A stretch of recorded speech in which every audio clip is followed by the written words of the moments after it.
Bret Easton Ellis White, quand tu causes de cinéma ou du monde homosexuel, c'est des pages un peu lassantes pour moi.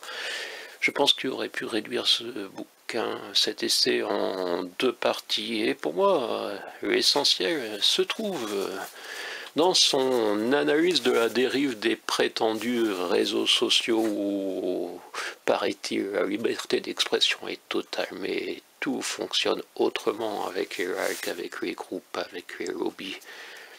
Les gens se voyaient bloqués sur le réseau à cause de leur opinion. Précisément, des gens n'étaient plus suivis parce qu'ils étaient perçus de façon erronée, plus loin. Des gens étaient attaqués et virés des listes d'amis pour avoir soutenu le mauvais candidat. Plus loin, la culture dans son ensemble paraissait encourager la parole, mais les réseaux sociaux s'étaient transformés en pièges.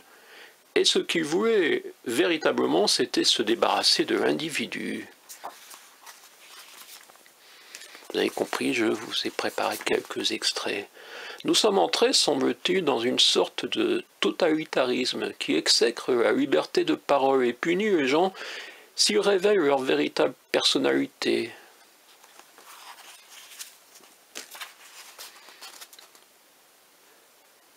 Il parle d'une association que je ne connaissais pas. Elle prêchait la tolérance, mais sans presser de gifler quiconque ne marchait pas au pas de son programme et de son idéologie. Ouais, ça vous rappelle certaines choses Si.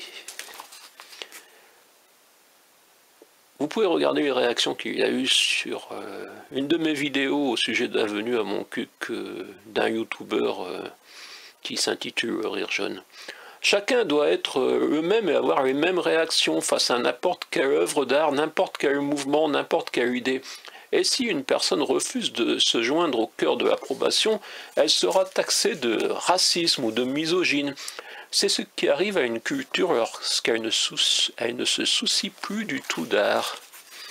Vous n'avez pas l'impression que c'est vraiment ça, notre époque?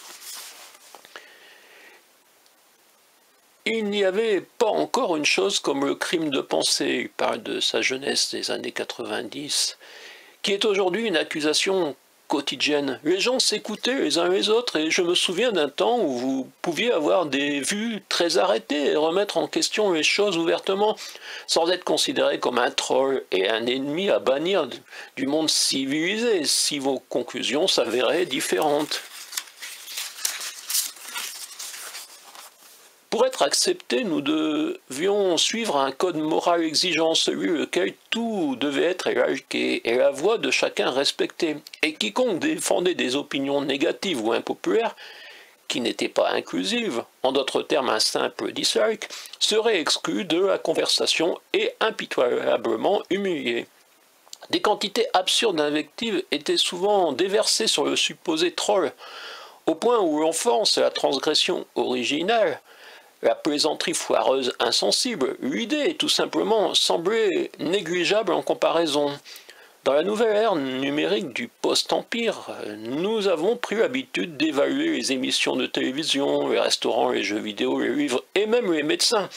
Et nous ne donnons la plupart du temps que des critiques positives. Parce que personne ne veut ressembler à quelqu'un de haineux. Et même si vous ne l'êtes pas, c'est l'étiquette qu'on vous collera dès que vous vous éloignez du troupeau. Vous aviez jamais vu le monde comme ça? Vous n'avez pas l'impression de vivre dans ce monde? Tout le monde poste des critiques positives dans l'espoir d'obtenir la même chose en retour. Plutôt que d'embrasser la nature véritablement contradictoire des êtres humains, avec toutes nos préventions, nos imperfections et nos défauts, nous continuons à nous transformer en robots vertueux, ou du moins ce que notre camp pense qu'un robot vertueux devrait être. Pour cela, il vous suffit de vous mettre dans des groupes politiques. Par exemple, si vous critiquez M. Macron dans un groupe REM ou M. Mélenchon dans un groupe insoumis, vous êtes banni et éjecté. Soyez modeste et n'ayez pas de putain d'opinion en dehors de celle de la pensée unique, majoritaire du moment. L'économie de la réputation est un autre exemple de l'affadissement de notre culture, même si l'application de la pensée unique sur les réseaux sociaux n'a fait qu'accroître l'anxiété et la paranoïa, parce que ceux qui approuvent impatiemment l'économie de la réputation sont aussi, bien entendu, les plus effrayés. Allez, encore un tout petit peu. Vous êtes plus nombreux à m'écouter.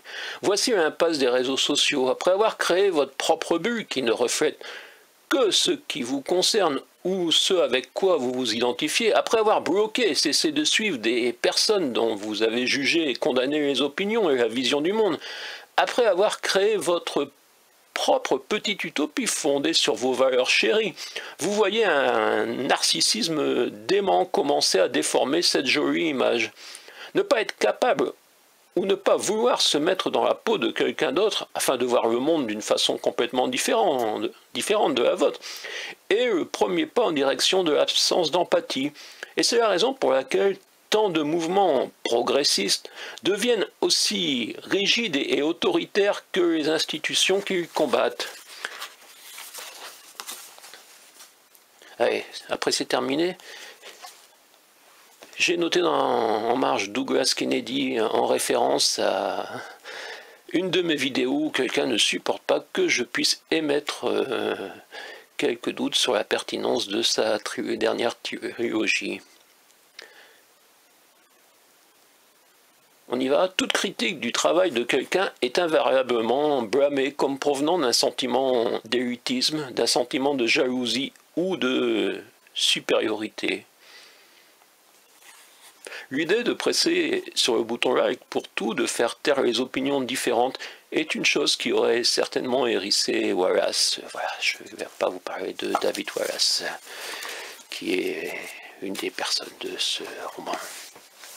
Bret Easton Ellis, que je viens de lire ce roman, qui n'est pas un roman, mais de cet essai.